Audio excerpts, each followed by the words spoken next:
Hi everyone, in this video I want to give you 5 top tips that will help you defend better in your games, and if you stick with me to the end I'll even chuck in a bonus tip which could be the difference between saving that half point or maybe even turning a worse position into a win.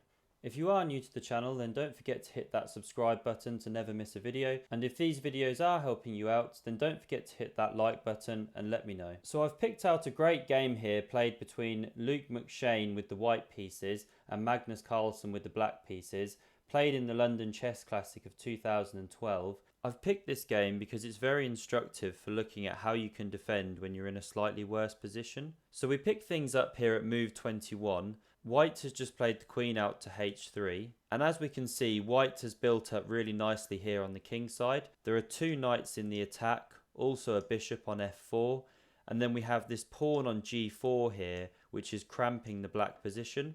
It's stopping this knight from hopping into f5, and when we look at the other black knight on c6, we can also see that the jumps are very limited. So in all, the opening has been a great success here for white. It was a Berlin defence, and black has found themselves in a position that's quite cramped, and it's difficult therefore to find active plans and piece manoeuvres. So in a moment we'll have a look at what Magnus played in the game, but the first rule here of defending that I want to pick up on is don't open lines of attack on the side of the board that your opponent is attacking on. So to expand on this point, we can see here that the black king is on g8, and we've got all of these white pieces bearing down on the black king, looking to expose it and deliver checkmate if possible. So from the black point of view here, the more pawns and pieces we have around the king, the more the king is shielded and protected.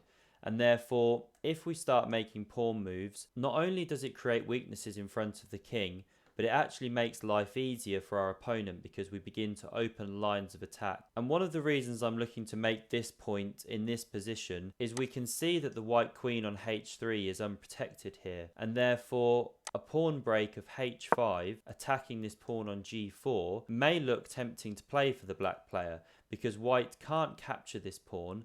Otherwise, the queen on d7 will be taking the white queen on h3. So black may see this as an opportunity to trade pawns, trade queens, and open up some space for his pieces in general. But actually this move would be a mistake because it just makes the task of the white player easier. So here, for example, the white player could simply step up with the king to defend the queen. And if white were to now take this pawn on g4, white can simply jump in with the knight here, and black is in all sorts of trouble, because with this h-pawn gone, there's now potential for mating threats down the h-file. If we imagine a position where these bishops are traded off, a knight lands on g5. We've also got the other knight on g4 coming into h6 or f6. So this is a really bad position. And there's even possibilities now for the white rook to swing across to e1 and then into the king side via this route. So all black has achieved through this pawn push is making his position worse. So coming back to this starting position, that's why Magnus didn't play pawn to h5. Instead, he played the more accurate move, bishop to g7, tucking this bishop away back in front of the king to provide defense, and following the principle of not weakening his position any further. So after Magnus played bishop to g7, Luke McShane sidestepped with the queen to g3 here, putting pressure on this c7 pawn. Magnus then defended with the rook from c8, and McShane now plays pawn to g5, further cramping the black position. And again, I want to talk here about the second rule of defending, which is don't create unnecessary weaknesses if you're unsure of what to do. So I think a number of players in this position might, as a knee-jerk reaction in response to that pawn push to g5, look to play the pawn to f6 here, to challenge the control of that pawn over the f6 square, trade off a set of pawns, and potentially open up the f-file for the rook or the queen to bear down on these weakened squares. And while there is some logic to this approach, all this move is really serving to do is weaken this e6 square and also open up the king further along this g8, a2 diagonal. And as such, Magnus doesn't play this move.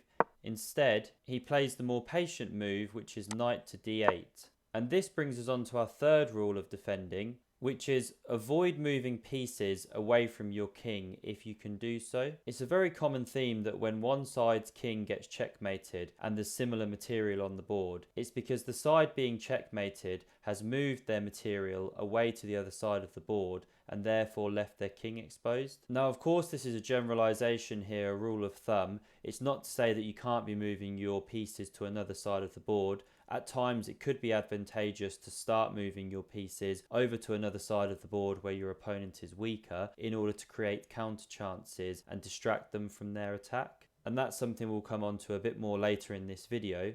But if you're not able to drum up any serious counterplay on another part of the board, then a better strategy is likely going to be to keep your pieces around your king and look to provide defense where your opponent is strong and attacking you. Especially because it's all well and good building up an advantage in one other side of the board, but given the king is the most important piece on the board, if your king gets checkmated, then you instantly lose the game anyway. So any other advantage you've built up elsewhere would then be negated by the fact that you've just been checkmated. So that's why this knight maneuver from Magnus is quite nice here. He recognises that he needs to improve the knight on c6. It doesn't have any jumps.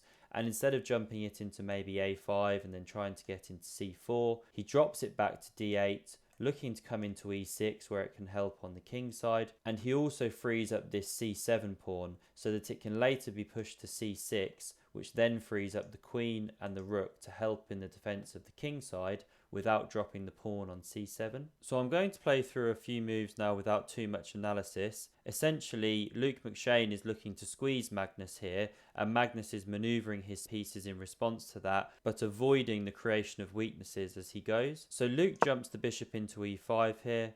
Magnus continues his plan, bringing his knight into e6. We see bishop f6, further cramping on the king side. The rook jumps over to e8 now, giving further defense to the knight and hitting the open file. McShane plays his knight into e5, hitting the black queen. Magnus plays queen d6, responding to that threat. And in this position here, Luke actually plays an inaccurate move, which is king to h1. It looks like a perfectly harmless move because he tucks the king away to safety and he's still got his squeeze in the middle of the board. However, unfortunately, he actually runs into a tactic here, which allows Magnus to turn the tables. So if you want to pause the video and have a look at the tactic that Magnus played, then feel free to do so. And before I play this move, this really brings us on to the fourth rule of defending, which is make sure you look for counter chances when you're defending, because you never know when they could pop up. So here Magnus spotted just one of those chances, and he played knight takes g5. It looks like he's simply hanging a piece here. However, after bishop takes g5, he now has the pawn push f6, forking bishop and knight, and thereby winning back his material. And suddenly he's freed up his pieces to have a better game with the elimination of that cramping pawn on g5. Luke now doesn't see anything better here but to take the pawn on f6, and Magnus recaptures with the queen. And this is a good demonstration of our fifth and final tip to defend better, which is look to exchange pieces when you can. So we can see that when Magnus took his counter chance, not only did he turn the tables on the position, but he also just managed to exchange a pair of pawns and also his knight for the dark squared bishop of white.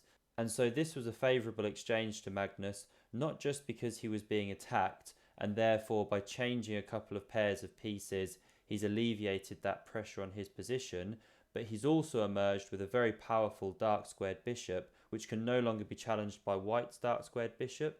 And with the g3 pawn now gone in the white position, we can see that these dark squares on h4 and f4 are very sensitive, and Magnus can take advantage of this later on in the game, which he does so to great effect. And the bonus tip here when it comes to defending is it's very important to calculate accurately in these positions when you're defending. So just because you spotted a counter chance in the position, you still need to calculate accurately to make sure you've spotted all of your opponent's responses to that move. And equally, just because your opponent has pressure in these attacking positions and you're on the defensive for much of the game, it doesn't necessarily mean that if they play a sacrifice or try and execute a breakthrough that they've necessarily calculated everything out properly. So always look for those counter chances against their king, against any unprotected pieces. I did do a video covering how to spot tactics and how to execute on them. So always remember that whilst thinking strategically and looking to execute on these general tips is very powerful in any position,